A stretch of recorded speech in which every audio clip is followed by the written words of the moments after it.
Aujourd'hui, nous disons que c'est une nouvelle ère pour le club des explorateurs de l'église de Béthanie. Est-ce que vous êtes contents, chers parents? Cela fait déjà longtemps que je soupirais à ce que le club puisse s'ouvrir ici à Béthanie.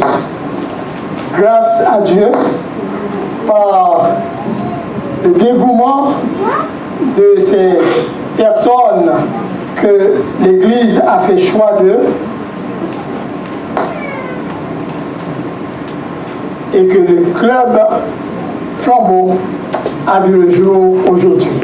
Nous disons merci à Dieu pour cela.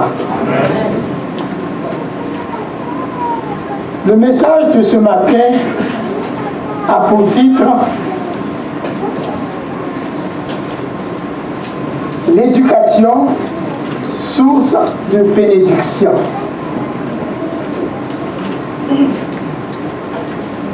Aujourd'hui, nous allons réfléchir, chers frères et sœurs, sur un sujet très important qui est l'éducation. Nous pouvons ouvrir notre Bible dans Exode 31 et garder cette partie ouverte, car c'est avec ce texte que nous allons comprendre que l'éducation est une source de bénédiction.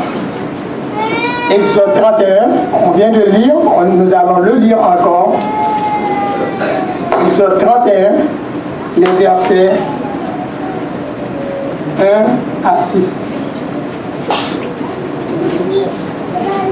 J'aimerais que toute l'Assemblée lise ensemble avec moi ce texte. Vous y êtes? Nous disons, l'Éternel parla à Moïse et dit, « Sache que j'ai choisi Bezalel, fils d'Uri, fils d'Ur, de la tribu de Juda. Je l'ai rempli de l'Esprit de Dieu, de sagesse, d'intelligence et de savoir pour toutes sortes d'ouvrages. Je l'ai rendu capable de faire des inventions de travailler d'or, l'argent et les reins, de graver des pierres et enchâsser, de travailler de bois et d'exécuter toutes sortes d'ouvrages. Et voici, je lui ai donné pour aide Oliab, fils d'Samak, de la tribu de Dan. J'ai mis de l'intelligence dans l'esprit de tous ceux qui sont habiles, pour qu'ils fassent tout ce que j'ai ordonné. Couvrons la tête pour une prière. Notre Père et notre Dieu, en cet instant, nous t'en supplions de faire silence autour de nous.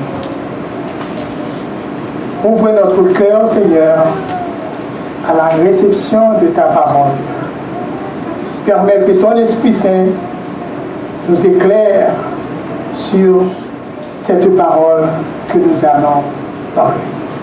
Nous t'en supplions au nom de Jésus. Amen.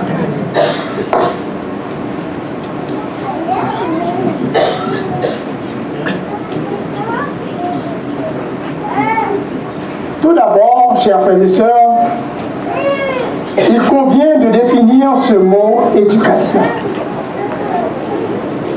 Selon le nouveau Petit Robert, le mot « éducation » tire son origine de la langue latine « educatio », moyen propre mis en œuvre pour assurer la formation et le développement d'un être humain. Alors, ces moyens mis en place, on dit science d'éducation ou pédagogie. On peut dire encore, éduquer, c'est développer méthodiquement les facultés de l'être humain afin de pouvoir comprendre ce qui se trouve autour d'eux. L'éducation englobe la politesse, le savoir-vivre, le savoir-faire et le savoir-être. Partant de ces définitions du petit Robert, il convient de dire que la définition du mot éducation dans le cadre de la parole de Dieu, nous venons de voir que l'éducation, c'est un moyen propre mis en œuvre pour assurer la formation et le développement méthodique d'un être humain. Et c'est exactement ce que dit le texte que nous venons de lire en Exode 31, versets 1 à 6. Chers parents, chers frères et sœurs, la Bible contient beaucoup d'exemples où Dieu veut éduquer ses enfants afin qu'ils soient heureux et bénis à tous égards. Mais ce matin, nous allons nous pencher sur un seul exemple biblique qui se trouve dans le livre d'Exode, chapitre 31, les versets 1 à 6. Comme je vous ai dit tout au début, gardez votre page de la Bible ouverte, car c'est sur ce texte que nous allons parler ce matin. La parole de Dieu dit dans le verset 1er, l'Éternel parla à Moïse et dit, sache que j'ai choisi qui? Bétzalel, fils d'Uri, fils de Hur et de la tribu de Juda. Et le verset 3 nous dit, je l'ai rempli de l'Esprit de Dieu. Non seulement l'Éternel a choisi Bétzalel, mais il a fait quelque chose d'important dans la vie de Bétzalel. Il l'a rempli de l'Esprit de Dieu. Il l'a rempli de sagesse. Il lui a rempli de l'intelligence. Il lui a rempli de savoir pour toutes sortes d'ouvrages.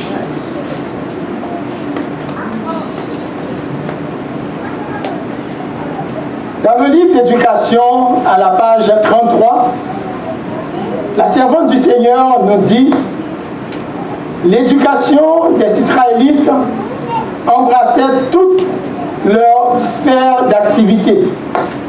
Tout ce qui concernait leur bien-être était l'objet de la sollicitude divine et trouvait sa place dans la loi de Dieu.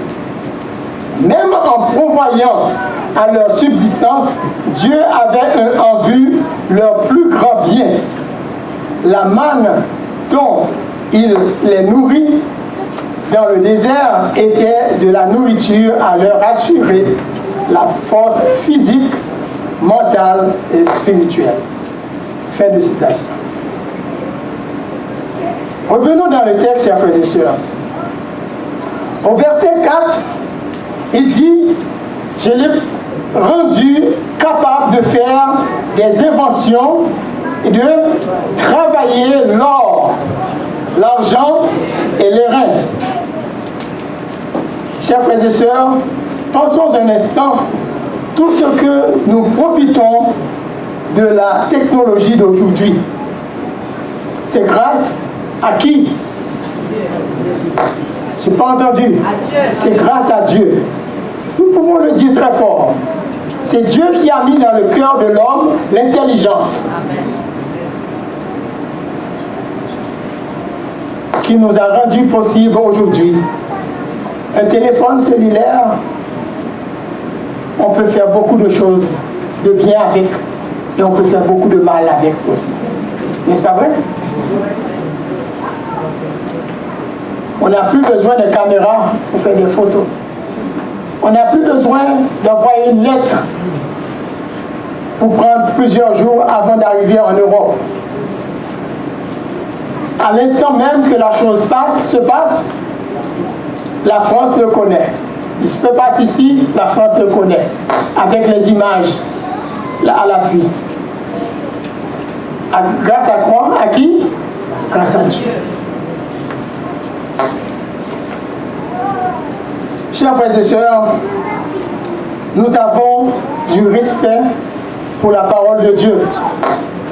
Dieu a dit qu'il a donné de l'intelligence à l'homme, il a donné de l'intelligence à tous ses enfants, il a choisi quelqu'un pour faire quoi dans la Bible? Il a choisi Bézalel pour être un aide pour Moïse.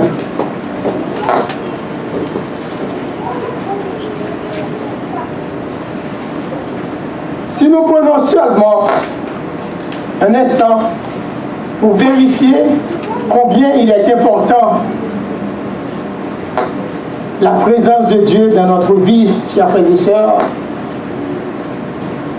nous allons rester enfermés sur nous-mêmes, sans rien dire chaque jour, que de dire seulement Dieu soit loué pour ses œuvres dans notre cœur. Chers frères et sœurs, ce matin, nous voyons que dans le texte, Dieu a mis non seulement de côté une personne, il a choisi deux personnes, Oholiab et Bézalel, pour travailler avec Moïse. Aujourd'hui, je peux paraphraser. Dieu nous a choisis pour être le tuteur de nos enfants. Dieu nous a choisis pour être auprès des enfants, pour les faire connaître la parole de Dieu, pour les faire sortir de ce monde de ténèbres et de misère. Il dit au verset 6, il dit à Moïse qu'il lui donne à Oholiab, fils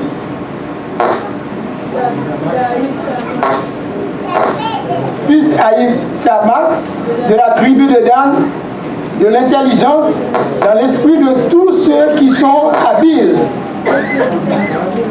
pour qu'ils fassent tout ce que j'ai ordonné. Qu'est-ce que l'Éternel nous a ordonné, chers frères et sœurs? De connaître sa parole, de respecter ses lois.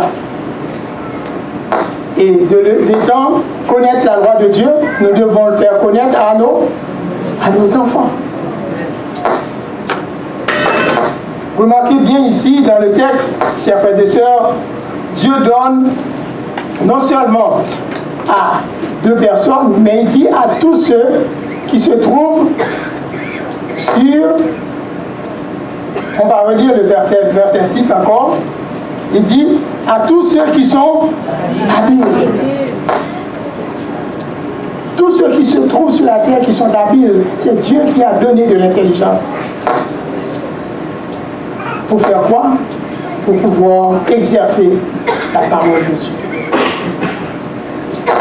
Chers jeunes, chers parents, l'éducation des Israélites embrassait toutes leurs sphères d'activité et tout ce qui concernait leur bien-être était l'objet de la sollicitude divine.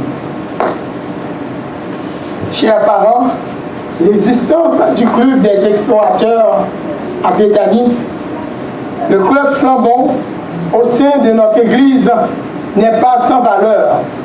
C'est pour la formation du caractère spirituel, mental, physique des enfants de Dieu.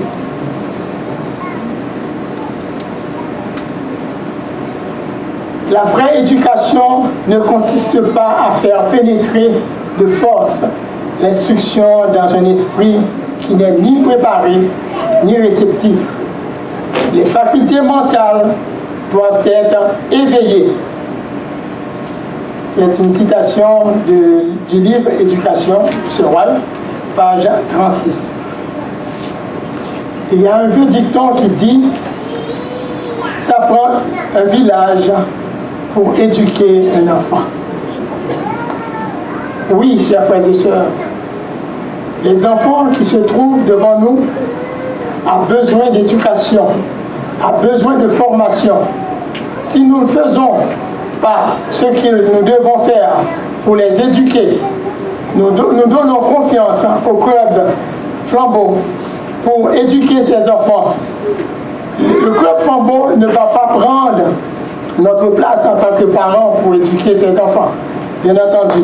Mais il va être avec nous pour l'éducation de ses enfants. Chers parents, soyez rassurés que si je suis encore dans l'église, comme beaucoup de jeunes, c'est grâce au club d'explorateurs. Avant, il n'était pas, quand j'étais dans le club, il n'était pas explorateur. Il était, comment il s'appelait? Missionnaire volontaire, MV. Après ça, il devient éclaireur. Et aujourd'hui, nous l'appelons explorateur. Pour le bien-être, pour l'administration, une chose très simple de problème de l'administration, on l'appelle explorateur. Chers parents, soyez assurés que le club des explorateurs montre à l'enfant comment devenir un grand débrouillard dans la société. Comme je disais souvent à Edison, le gros bon sens, on l'apprend dans le club des explorateurs. Un enfant qui passe dans le club des explorateurs, il n'a pas peur de la vie. Parce que partout où il passe, il sait comment se débrouiller pour vivre complètement, sans besoin de l'aide de ses parents à côté de lui tout le temps. Le club des explorateurs montre à l'enfant comment vivre dans le bois. Le club des explorateurs montre à l'enfant comment se tenir dans la société. Le club des explorateurs montre à l'enfant comment respecter la parole de Dieu. Chers parents, il est à remarquer, le verset 6 nous dit, « Et voici, je lui ai donné pour aide, c'est-à-dire Betsalel, à Oliab, pour l'aider dans le travail que Dieu lui a confié. » Dieu a confié à chacun d'entre nous un travail, chers frères et sœurs. Mais il ne nous a pas laissés seuls. Il nous a donné de l'aide. Le club des explorateurs, c'est l'aide que Dieu a donnée aux parents afin que ces enfants puissent rester à l'église jusqu'à ce que Jésus revienne.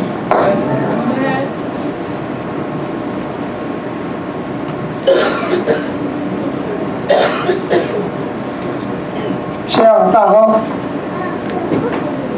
chers explorateurs, Dieu est prêt à nous remplir de son Esprit Saint pour avoir de la sagesse, pour avoir de l'intelligence et pour avoir pour connaître, pour avoir du savoir, du savoir-faire, du savoir-dire, du savoir de bien se comporter, afin d'accomplir toutes sortes d'ouvrages. Remarquez bien, le verset nous dit toutes sortes d'ouvrages. C'est-à-dire qu'un enfant qui est un explorateur, qui a l'Esprit de Dieu avec lui, il est prêt à être ingénieur, il est prêt à être médecin, il est prêt à être avocat.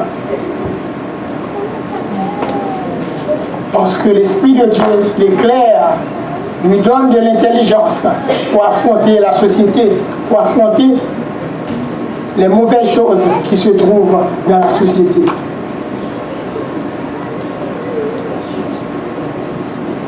Un enfant qui est un explorateur, qui a passé dans le club des explorateurs, c'est un enfant équilibré. Il ne se laisse pas intimider par des paroles, par des versets, par des propos de toutes sortes, des choses qui se trouvent autour de lui. Chers parents, chers jeunes, ce matin, je vous conseille de rester dans le club des explorateurs. Chers parents, vous qui n'avez pas encore amené vos enfants, engagé vos enfants dans le club des explorateurs, je vous conseille de le faire. Parce que dans le culte des explorateurs, les enfants non seulement apprennent la Bible, mais apprennent aussi comment se comporter en société. Dans la société d'aujourd'hui, nous voyons les enfants courent après des choses matérielles. Mais la parole de Dieu nous dit, c'est mieux de les donner, la parole de Dieu d'abord. Après quoi, quand ils deviendront grands, ils ne s'en détourneront pas. Chers jeunes, une personne qui n'a pas une bonne éducation basée sur la formation de la parole de Dieu ne peut pas résister quand la tentation qui vient auprès de ses amis, auprès de ses condisciples de classe, au travail et même dans la rue. Enfin, de dire non aux mauvaises actions, non aux mauvaises influences, mais oui à la parole de Dieu.